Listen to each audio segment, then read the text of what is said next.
talking about BBC Introducing then, and one of the big acts that came from BBC Introducing, as I've mentioned on the show a few times this week, is Marina and the Diamonds, and I caught up with her yesterday. BBC Radio 1.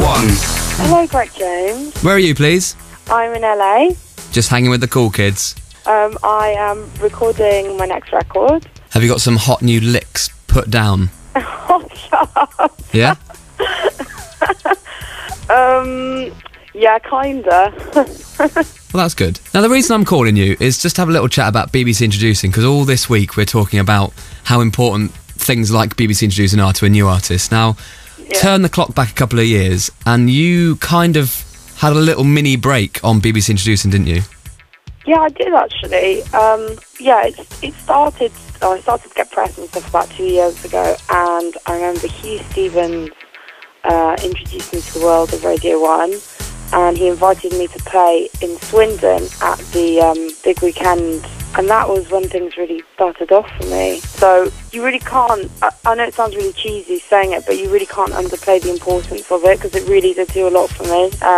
Especially because the stuff I had out then was much more left field than the stuff that I would finally release. Thing is, because BBC Introducing, the stages at the festivals, so we've got one at Glastonbury, we do one at Reading and Leeds, we do one at the big weekend.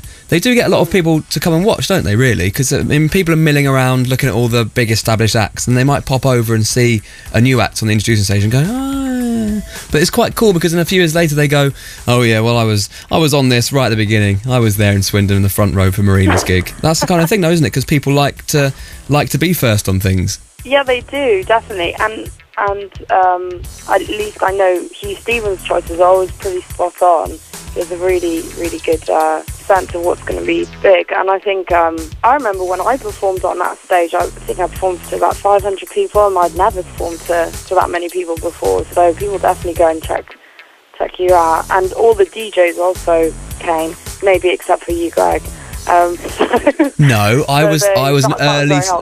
Excuse me, I was an early supporter. You know this. I'm just joking.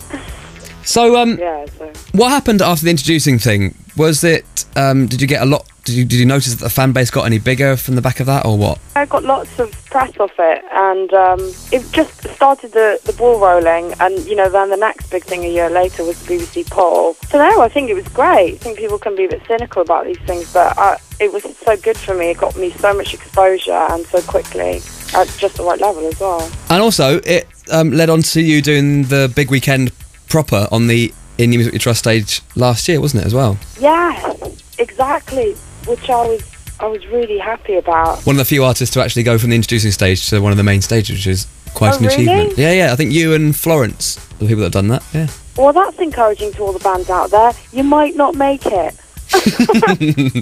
There's always that risk, there's always that. So you're working on some new stuff at the minute, and then what, touring? Whereabouts? At the moment? Yeah, you're going to do some more dates soon? Actually, no, I've cancelled I had 2 American tours, but I've cancelled them because I'm really, really wanting to get onto the next record, but I'll be touring again by, I don't know, probably June. But, it's been 2 years touring, so it's nice to stay in one place. Marina, thank you very much for joining me this afternoon on the show. Thank you, Greg.